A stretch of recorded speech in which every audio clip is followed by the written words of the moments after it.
Bonjour à tous et à toutes. Je suis donc Doriane Léonard de la Maison Sport Santé de Béziers. Et donc, on est ensemble pour parler donc, de la prescription du sport sur ordonnance. Voilà, tu peux continuer, Pamela. Donc, je vais vous expliquer déjà ce que c'est peut-être une maison sport santé pour ceux qui ne le savent pas ou qui ne maîtrisent pas vraiment ce dispositif. Donc, c'est un dispositif qui est national, qui a été mis en place lors de la stratégie nationale du sport santé en 2019. L'objectif des maisons sport santé, c'est de lutter contre la sédentarité et de ses effets néfastes sur la santé publique. Ça s'adresse en priorité à des personnes malades chroniques ou toute personne éloignée de la pratique d'activité physique. À ce jour, on est à plus de 500 maisons sport santé en France. N'hésitez pas à me couper ou à poser des questions si vous en avez durant la présentation. Ensuite, merci. Donc, sur les maisons sport santé, on a 9 missions principales. La première, ça va être la sensibilisation des publics à la pratique d'une activité physique régulière, à l'adoption de bons comportements en santé, l'accès à l'information sur l'offre du territoire et sur ces bons comportements en santé-là, l'activité physique régulière. On doit proposer un accueil personnalisé. Donc, vraiment s'intéresser aux besoins, aux capacités de chaque personne pour proposer un accompagnement en activité physique le plus adapté possible. Pour ça, on fait des bilans de conditions physiques. Donc, toute maison sport santé est censée pouvoir faire passer des bilans de conditions physiques pour évaluer la condition physique de chaque personne.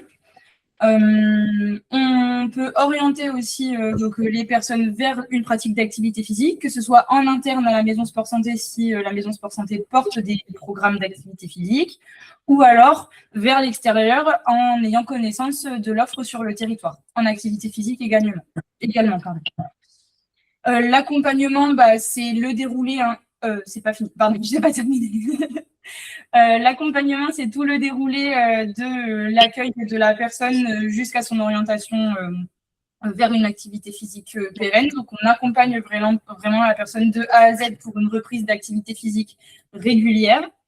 On oriente aussi vers les professionnels de santé quand on observe qu'une personne a des besoins autres que la reprise d'activité physique. Donc, on a une connaissance du territoire et on oriente vers les professionnels de santé adaptés aux besoins de la personne.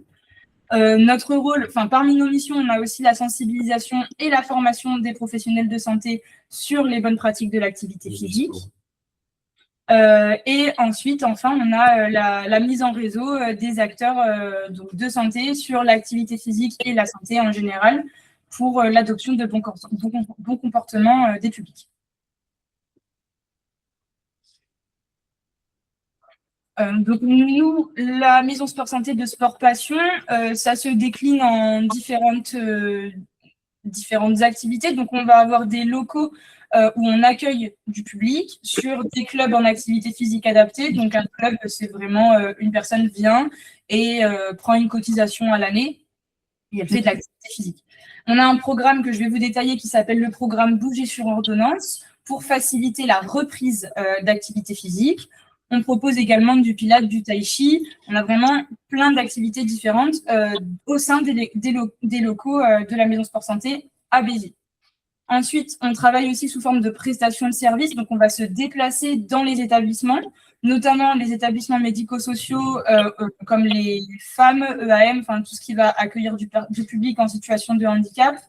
On travaille aussi pas mal avec le CH de Béziers, le service gérontologie. On intervient dans d'autres EHPAD sur le territoire. Et ensuite, on travaille aussi avec les CCAS et les communes aux alentours. Donc, on intervient auprès de vraiment beaucoup de publics différents sur des territoires différents. Donc, voilà, en fait, ce qu'il faut savoir, c'est qu'on est une maison sport santé avec des locaux adaptés, mais on est aussi une maison sport santé mobile. Donc, on a vraiment les moyens humains et matériels pour proposer de l'activité physique adaptée au plus proche des besoins identifiés sur le territoire. Le programme Bouger sur ordonnance. Donc, le programme Bouger sur ordonnance, c'est un programme qui est porté par la Drages Occitanie, qui est un programme vraiment protocolisé. Nous, ça se décline sur 12 séances d'activité physique adaptée collective et un accompagnement individualisé de la personne. L'accompagnement individualisé, ça se traduit par 2 bilans individuels, un bilan initial avant les 12 séances d'activité physique adaptée et après le programme, donc de nouveau un bilan final avec un accent sur la pérennisation de la pratique. Donc sur le bilan initial, on va faire un bilan de la condition physique de la personne. On va faire un entretien également où on va discuter de ses antécédents médicaux, mais aussi de ses leviers, ses freins à la pratique d'activité physique. On établit vraiment un bilan complet. On fait les 12 séances d'activité physique adaptée, donc à raison d'1h30 par semaine. Et ensuite, on aura un bilan final où on refait le bilan en activité physique adaptée, le bilan de condition physique, pour voir l'évolution de la condition physique de la personne. Et à ce bilan final, on parle d'un plan pour pérenniser la pratique. Donc, on discute avec la personne comment faire en sorte de pérenniser sa pratique d'activité physique.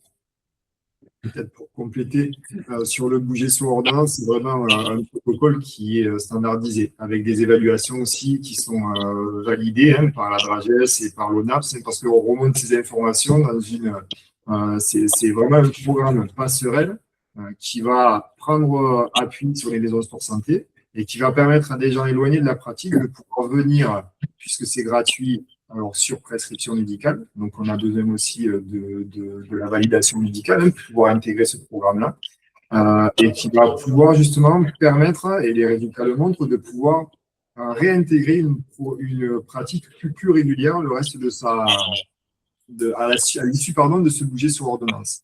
Voilà, c'est important. C'est d'où l'intérêt aujourd'hui de vous donner l'information que ce programme existe, qui va se déployer sur différents territoires et qui nécessite justement aussi un maximum de prescriptions. Voilà. Et l'objectif d'Olivier Coste, médecin conseiller de la Drages Occitanie, qui porte ce projet au niveau de l'Occitanie, c'est aussi de faciliter la prescription médicale vers des programmes adaptés et qui ont été identifiés aussi dans des structures qui peuvent le porter, donc avec un encadrement adapté. Merci pour cette précision. Donc, le programme Bouger sur ordonnance, ça représente 8 à 9 programmes par an à Sport Passion pour l'instant, donc que ce soit au sein de la Maison Sport Santé, mais aussi sur d'autres territoires. Et en 2025, ça représente 125 personnes touchées. Donc, les 125 personnes touchées, en fait, ce sont 125 personnes qui sont venues faire la démarche de faire un bilan initial à la Maison Sport Santé. Sur ces 125 personnes, on en a environ 85 qui se sont ensuite engagées et inscrites dans le programme Bouger sur ordonnance. On peut passer à la suite. Donc, je vais vous décrire un petit peu ce que c'est le programme, parce que je l'ai fait un peu rapidement. Merci.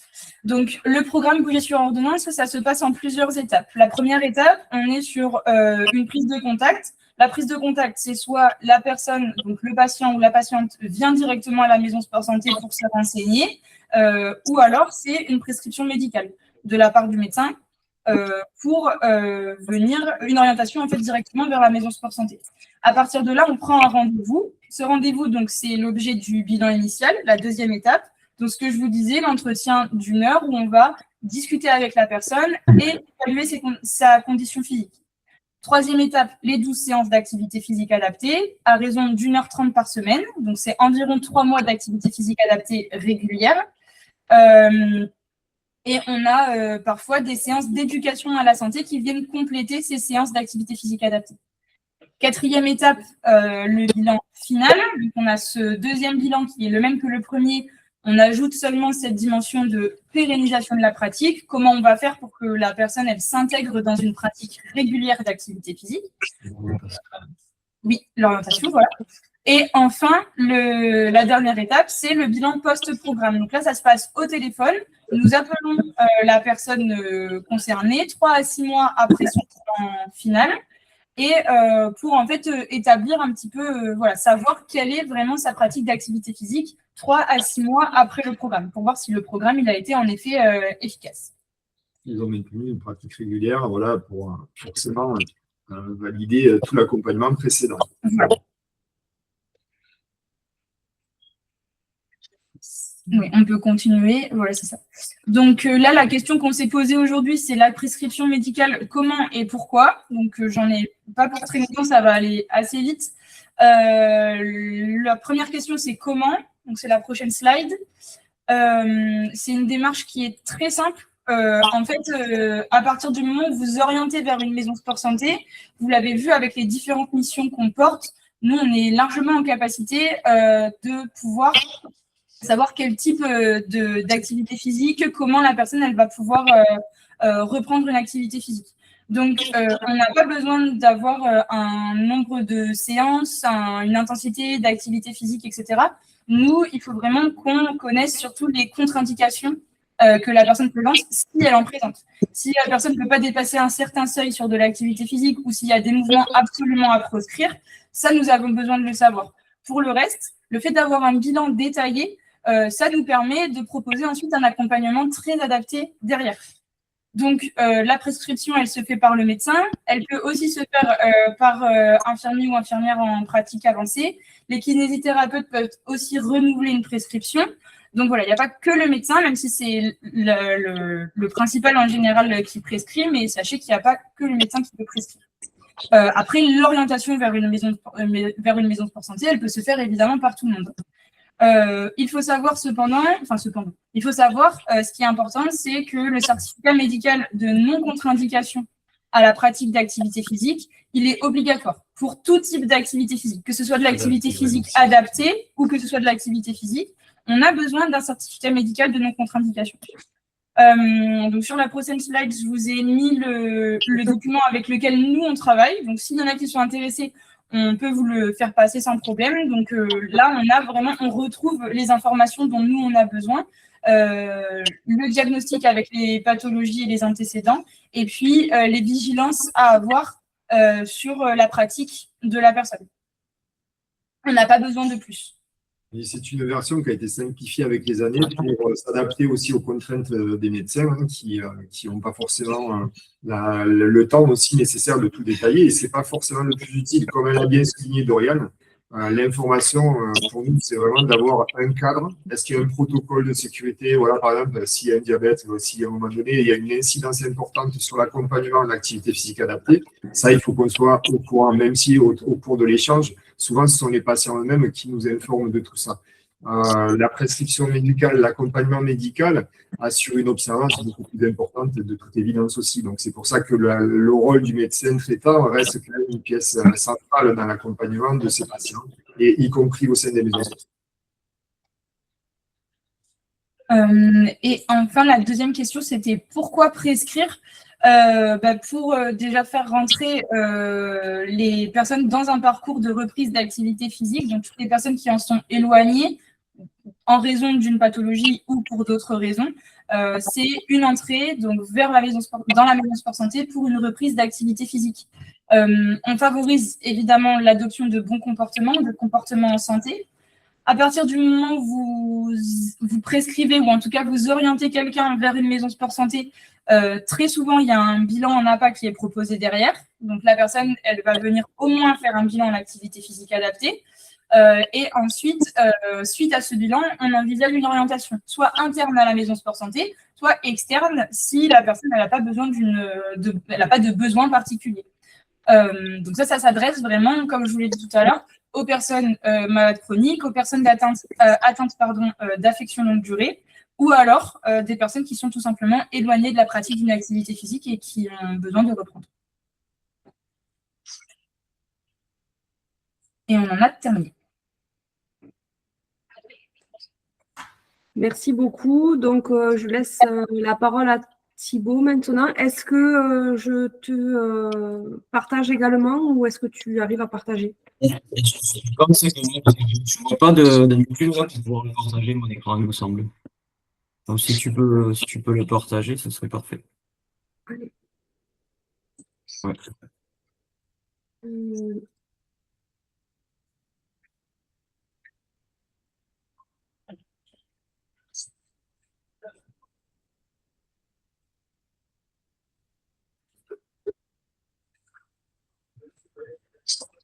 C'est bon? Ouais, parfait, merci. Allez. Bonjour à toutes et à tous. Si tu peux passer. Alors moi, je vais vous présenter dans un premier temps la maison sport santé Stereomotion. Je vais pas revenir du coup sur les fondements des maisons sport santé que Dorian elle a très bien présenté. Donc nous, Stereomotion, on a 3 grandes missions qu'on suit.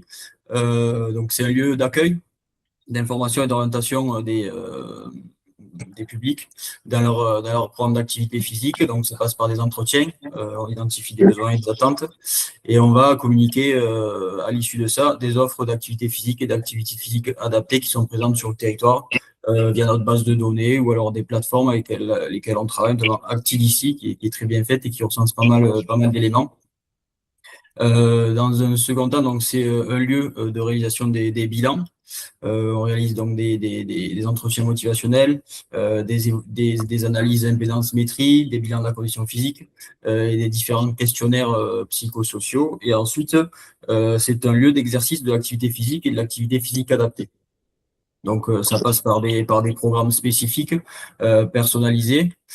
Donc, on propose des séances de renforcement musculaire sur des machines connectées et des séances d'entraînement cardio-respiratoire également sur des machines connectées qui sont encadrées par des enseignants en activité physique adaptée. Également des cours d'aquagie et un panel aussi de cours collectifs en salle qui vont être adaptés à tous, à tous les niveaux, soit du pilates, du stretching, gym douce, zumba, etc., etc. Nos 3 principales missions, on va dire, de Stereomotion, ça va être la mise en réseau des acteurs sur notre territoire, donc afin de pouvoir orienter au mieux justement les personnes dans leur programme d'activité physique adapté.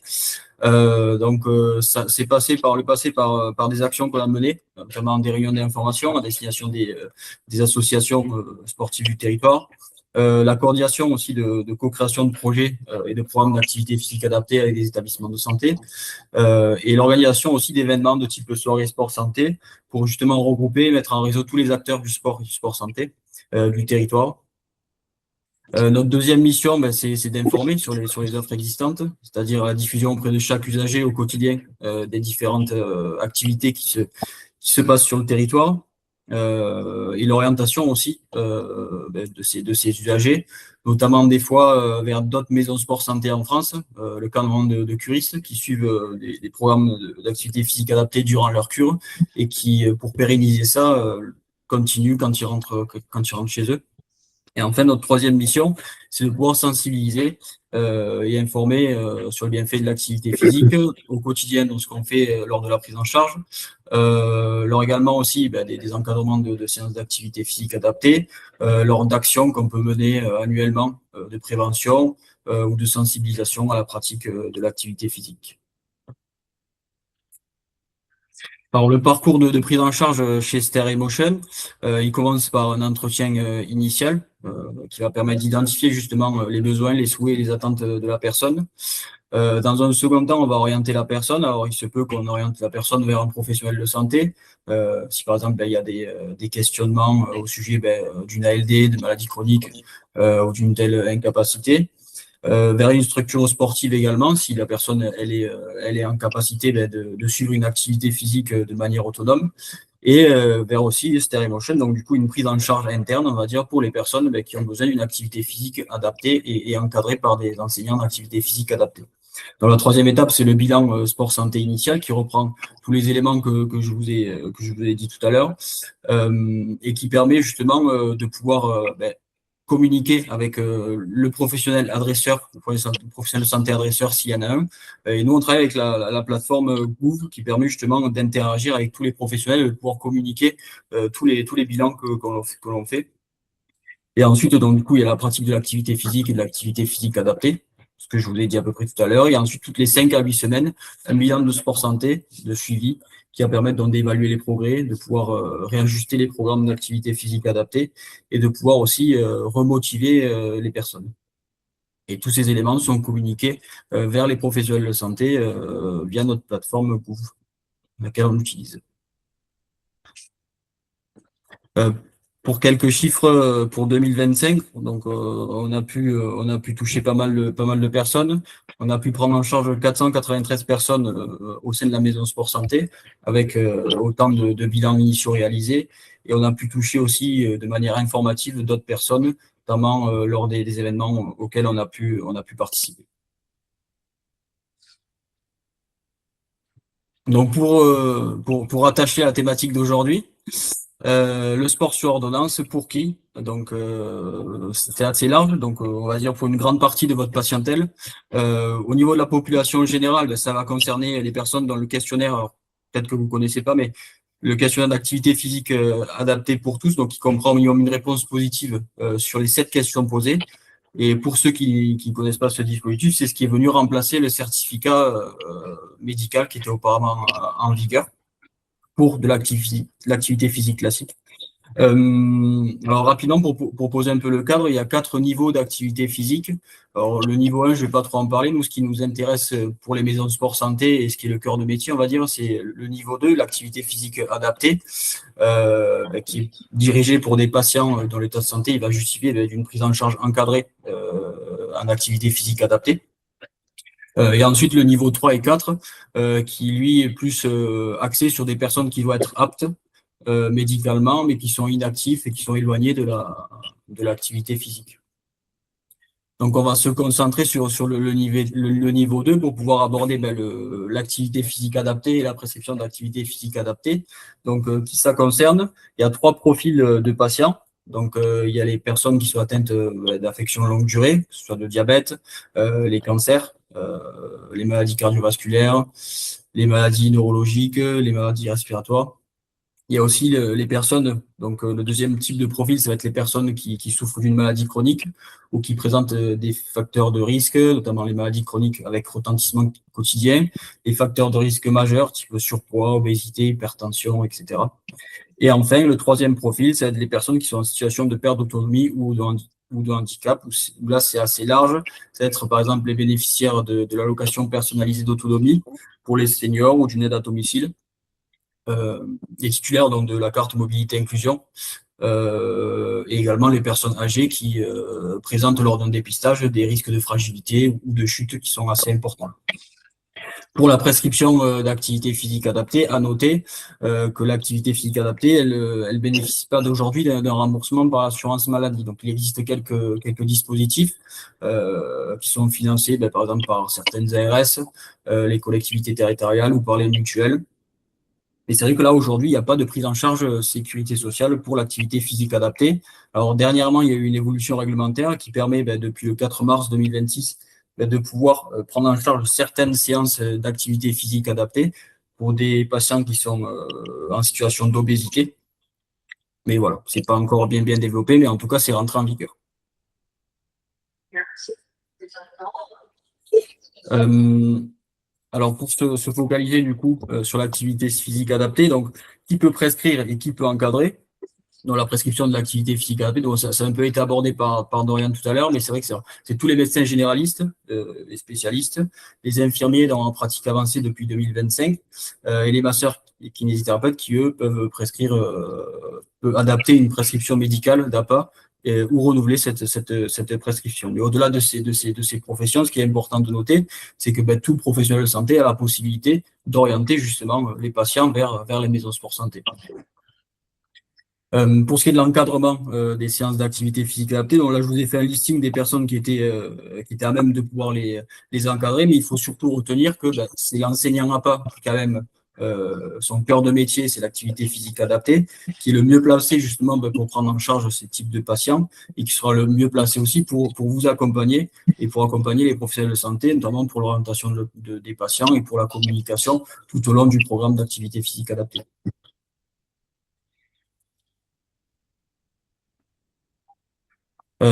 Et enfin, l'activité physique adaptée, comment? Dans la prescription d'activité physique adaptée. Donc là, je vous ai listé aussi quelque chose de complet, mais c'est vrai qu'il faut Donc, il faut retenir quelque chose de simple. On va dire que l'enseignant APA, il est à même de pouvoir prendre en charge un patient à partir du moment où il y a une prescription simple d'activité physique adaptée et qui au moins des contre-indications qui sont notifiées par le professionnel de santé. Et avec ça, il a la possibilité quand même de prendre en charge le patient sur un programme d'activité physique adaptée. Pour ce qui est des séances d'activité physique adaptée, donc un programme d'activité physique adaptée, il est généralement prescrit pour 3 mois, qui va être renouvelable ou pas, mais généralement renouvelable. Il est composé la plupart du temps de 2 à 3 séances d'endurance et de renforcement musculaire par semaine. Donc, il y a quelques conditions, des jours de repos entre-temps, et selon la pathologie ou l'état de santé ciblé, d'autres types d'exercices peuvent être mis en avant, notamment l'équilibre, etc., etc., les exercices de respiration, etc., etc. Donc, je crois que j'ai terminé.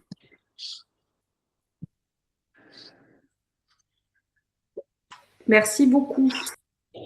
Est-ce que vous avez des questions? Oui, moi j'ai une question concernant le règlement du coup des séances. Si il y a personne qui les règle, comment ça fonctionne s'il n'y a pas de prise en charge mutuelle? Répondre, oui, oui. à la limite. En fait, aujourd'hui, le programme Bouger sur ordonnance, parce qu'il est porté par la DRAGES, il est aussi financé pour les structures qui développent le Bouger sur ordonnance. Donc, ça veut dire qu'aujourd'hui, c'est un complément, on va dire, de financement de DRAGES Occitanie, donc Agence nationale du sport, qui peut être aussi complété par les bilans que sur l'enveloppe ARS Occitanie, sur l'accompagnement aussi de la coordination des maisons sur santé. Et par moment, ça dépend des structures. Chacune des structures peut compléter avec des financements obtenus sur la CPN, par exemple, comme c'est arrivé, ou sur d'autres dispositifs. Mais chacune des structures maisons sport santé a son propre modèle économique pour développer le Bouger sur ordonnance. Donc après, peut-être que Thibaut pourra vous expliquer le fonctionnement aussi. Aujourd'hui, il y a une version Bouger sur ordonnance 2.0 qui est en train de vraiment devenir un modèle qui va être déployé sur l'ensemble des structures qui le développent pour pouvoir effectivement déjà avoir un protocole uniformisé et rassurer effectivement les partenaires, notamment sur les professionnels de santé, sur ce qui va se dérouler au sein de ce protocole et comment on va pouvoir travailler auprès de leurs patients. Voilà. Tu dis, mais clairement, il n'y a pas de financement, de remboursement, donc c'est un choix aussi des structures qui portent le Bouger sur ordonnance que de le rendre gratuit.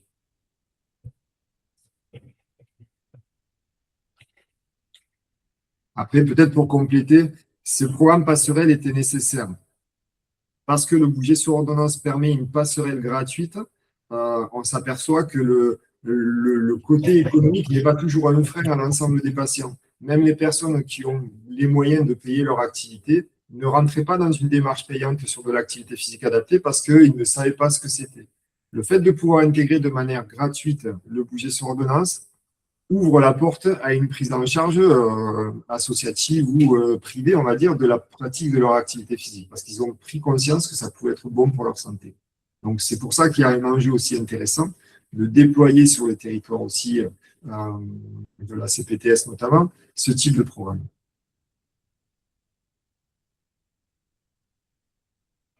D'accord, merci.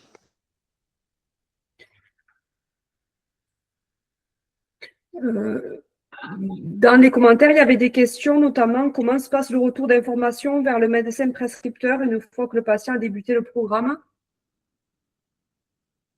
Mais souvent, Thibaut, tu veux peut-être dire, si tu veux, vas-y. Ouais, alors nous, on utilise beaucoup la plateforme Google. C'est vrai que c'est assez intéressant parce que ça permet de transmettre des bilans un peu visuels et tout ça et de voir un peu la progression des usagers et des patients. Mais après, voilà, c'est vrai que pour l'instant, c'est pas très, très démocratisé de notre côté. Et, donc après, on privilégie pas un canal de communication plus qu'un autre. Enfin, voilà, on essaie vraiment de s'arranger avec le médecin ou le professionnel de santé. Et après, voilà, il faut qu'il soit demandeur aussi d'avoir tout ce qui est tous les résultats, tous les bilans qu'on a fait. Mais en tout cas, nous, de notre côté, ça peut être. On essaye en tout cas de passer par la plateforme Google. Pour compléter, après, vous, je ne sais pas, vous, de votre côté. c'est ce que j'allais dire. On travaille aussi avec la plateforme Groove. Et du coup, pour compléter, le fonctionnement, c'est en fait le médecin n'a pas besoin d'avoir Gouv, c'est juste une adresse mail. Donc nous, il nous faut juste une adresse mail et on rentre l'adresse mail dans la plateforme et ensuite on adresse le bilan. Aujourd'hui, le plus simple, c'est quand même un retour. Le bilan est adressé au patient et c'est souvent le patient qui vient avec son bilan discuter directement avec son médecin. Aujourd'hui, les médecins n'ont pas vraiment la facilité d'accéder à la plateforme par choix ou par temps, hein, sincèrement. C'est pas toujours facilitant quand on a plusieurs propositions de logiciels et on les comprend. Donc, la communication médecin, enfin patient-médecin, une fois qu'il sort de la maison Sport Santé ou qu'il a envie de donner l'information, elle est très bonne. C'est souvent la meilleure. C'est comme ça d'ailleurs qu'on arrive à avoir beaucoup plus de médecins prescripteurs. C'est grâce au retour des patients vers leur médecin traitant d'ailleurs. Ok.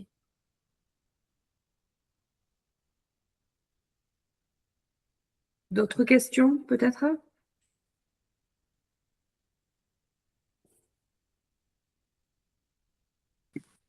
Émilie?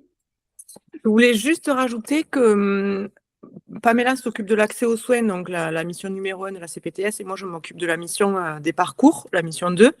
Dans les parcours personnes âgées et les parcours insuffisance cardiaque, les maisons sport santé, vous êtes identifiés comme acteurs du territoire. Oui. Donc voilà. Et pour ceux qui ont les logigrammes sous la main, vous le verrez, ou alors qu'ils ont dans les groupes de travail, on en parle régulièrement. Oui, très bien. Et puis, normalement, les maisons sport santé sont censées aussi être pour l'État la première entrée, justement, sur la reprise d'activité physique ou ce qui est en lien avec l'activité physique et la santé. Donc, forcément, c'est finalement très récent, hein, quand on parle de 2019. Ça n'a pas 10 ans, mais ça prend, voilà, les maisons sport santé n'ont pas un modèle identique, qu'elles soient associatives, privées, collectives, enfin, communales, on va dire, il y a quand même plusieurs modèles. Mais on s'aperçoit qu'il y en a quelques-unes qui fonctionnent très bien. Et on est heureux, nous, de participer et de faire partie de celle-ci. Donc, l'intérêt, c'est aussi d'arriver à faire en sorte que, à la limite, moi, j'ai peut-être une question aux médecins qui sont présents. Est-ce que vous vous sentez déjà acteur de cette prescription? Et si oui, pourquoi? Et si non, pourquoi?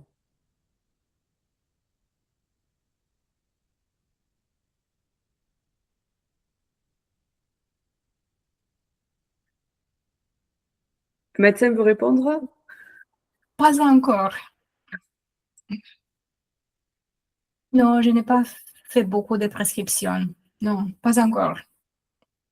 Après, c'est vrai que la prescription n'est pas une obligation, hein, vraiment l'orientation dès que vous Orientation, partez, ni c'est- orientation. Comme j'ai oui, comme j'ai des curistes, des patients qui viennent en cure, peut-être c'est pour ça. Mais c'est vrai que j'ai des patients qui sont de la zone. Avec eux, je pourrais faire l'orientation. Oui, c'est vrai.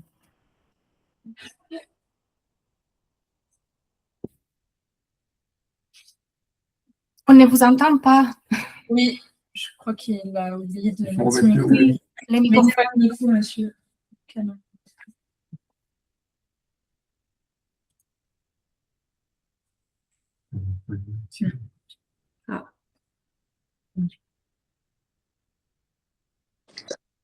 Voilà, ça doit être là, non?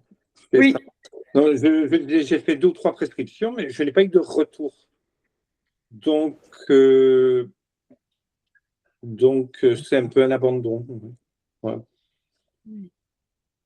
D'accord. Alors, c'est normal. Ah, Après, c'est bien d'avoir ce retour-là parce que c'est vrai que c'est pas quelque chose qu'on Ouais. demande toujours aux patients. Il y a des patients, en fait, il faut savoir que peut-être pour une entrée en moyenne de 100 personnes qui vont intégrer le programme, on va avoir entre 200 et 250 personnes.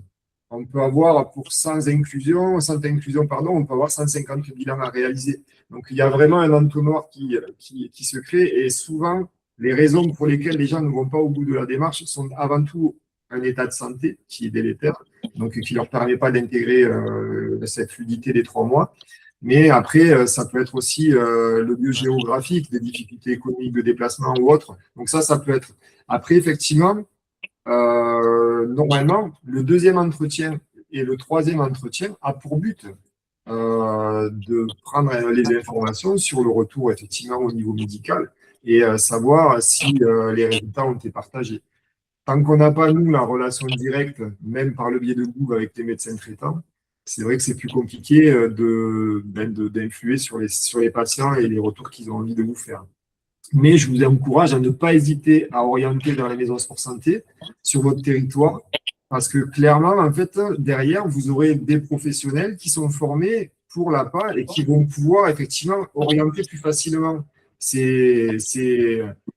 On sait que c'est la clé. L'enjeu d'aujourd'hui, c'est de remettre des gens en activité de manière sécurisée et adaptée pour lutter contre la sédentarité qui aujourd'hui est un facteur aggravant sur beaucoup de maladies chroniques, et on le sait. Et c'est vrai que là, aujourd'hui, les maisons sport santé, les plus de 500 qui existent en France, doivent devenir un élément incontournable de tous les professionnels de santé pour pouvoir justement reprendre la main, remettre dans la continuité d'un parcours de soins et agir ou intégrer déjà ce parcours de soins pour pouvoir faire en sorte que les personnes avec leurs maladies chroniques puissent envisager une solution supplémentaire.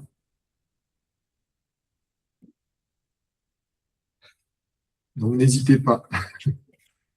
Justement, pour échanger avec vous, donc tous les deux, quelles sont les communications, les canaux de communication que vous privilégiez?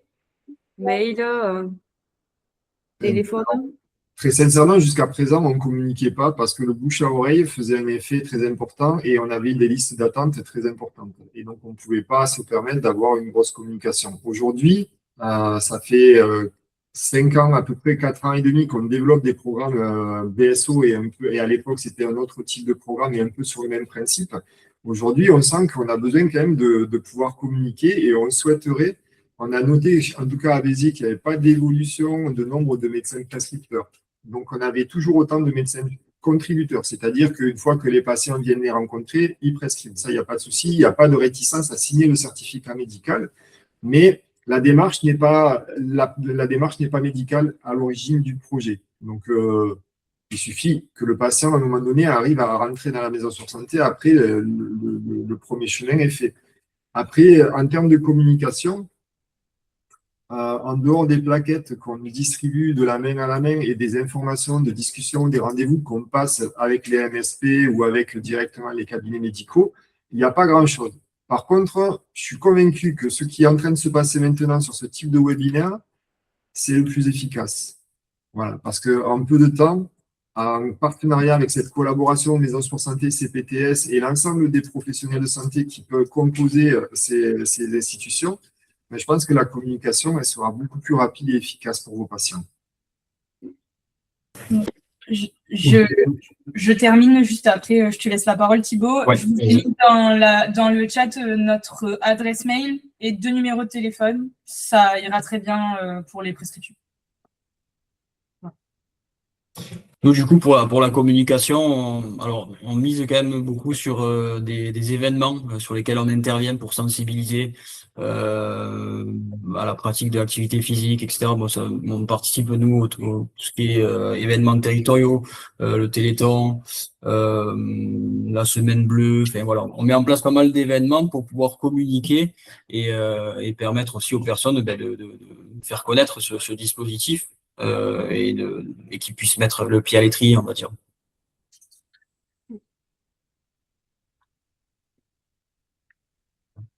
Merci. Il y a d'autres questions avant de conclure ou...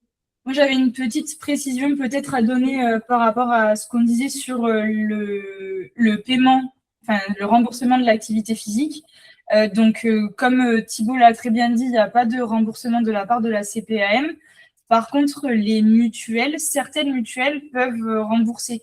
Tout à l'heure, la question d'Amanda, c'était comment on fait si les mutuelles ne remboursent pas. La CPAM ne rembourse pas, les mutuelles peuvent le faire. Alors, ça reste des cas assez rares et c'est pas un remboursement qui est immense, mais n'hésitez pas à dire aux personnes de se renseigner auprès de leur mutuelle. Et après, voilà, je ne sais pas comment il faut fonctionner à la Maison Sport Santé, Thibaut, sur vous l'accès à la pratique, mais nous, on essaye d'avoir des programmes passerelles qui sont gratuits. Oui, nous, au niveau des mutuelles, c'est vrai qu'on communique de toute façon à tous les usagers de pouvoir solliciter la mutuelle, même si bon, on se rend compte que bon, il n'y a pas beaucoup d'usagers. C'est vrai que il n'y a pas beaucoup d'usagers qui ont des mutuelles qui prennent en charge justement l'activité physique adaptée parce que c'est pas encore bien démocratisé, mais c'est vrai qu'on le communique justement pour qu'ils soient au courant et qu'ils puissent demander parce que ça coûte rien, quoi. D'autant plus que ce sont souvent les forfaits les plus chers C'est ça, surtout. Pas forcément les personnes qui viennent nous rencontrer. C'est ça, surtout. En fait, c'est ce qui est, c'est qu'en fait, ouais, les personnes qui vont avoir le plus de moyens auront une meilleure mutuelle qui sera plus à même à rembourser de l'activité physique adaptée, alors que les personnes qui n'ont pas forcément les moyens n'auront pas forcément la couverture pour justement pouvoir se faire rembourser de l'activité physique adaptée via la mutuelle. C'est pour ça qu'il est important de pouvoir miser aujourd'hui sur des dispositifs comme BSO qui permet justement de rendre l'activité physique adaptée tout ou partie, du moins gratuite, pour justement déjà remettre un peu le patient en activité, on va dire. Oui, complètement. Après, il y a une dimension qu'on ne dit plus parce qu'effectivement, ça fait 50 ans que la littérature elle montre qu'une prise en charge d'activité physique adaptée régulière, elle agit pleinement sur l'état de santé et la qualité de vie. Donc forcément, ça, c'est vrai que des fois, on oublie des fois de le rappeler, mais bien évidemment, le programme Bouger sur ordonnance est aussi indexé sur la littératie et sur tous ces bienfaits-là. Et c'est aussi, s'il y a une coordination et un travail qui est fait entre les maisons pour santé qui le portent et la Dragesse Occitanie, l'ARS qui est présente aussi dans ce type de réunion, c'est parce que aussi il y a une remontée d'informations qui passe par l'ONAPS, donc l'Organisme national de l'activité physique et de la sédentarité, et qui permet justement de pouvoir influer directement sur les décisions ministérielles par rapport notamment au remboursement de l'activité physique adaptée. Voilà. Donc ça contribue aussi à faire changer un petit peu peut-être le cadre légal.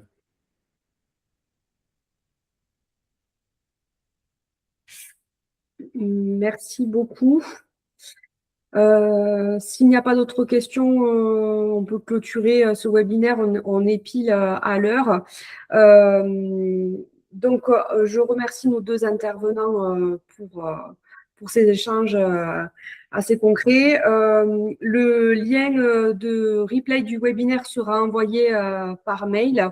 Vous sera envoyé par mail et sera disponible également sur votre espace pro sur le site de la CPTS normalement. Ça sera envoyé dans les prochains jours, hein, vous ne l'aurez pas de suite. Voilà, donc n'hésitez pas aussi à me contacter si vous avez d'autres besoins pour que je puisse aussi vous transférer les documents. Donc c'est pareil, on fera passer les documents. J'aimerais bien avoir le certificat aussi de non-contre-indication, le certificat médical et les documents des deux structures que je puisse aussi également partager à tous. Et c'est tout. Donc merci pour votre participation à tous et bonne journée.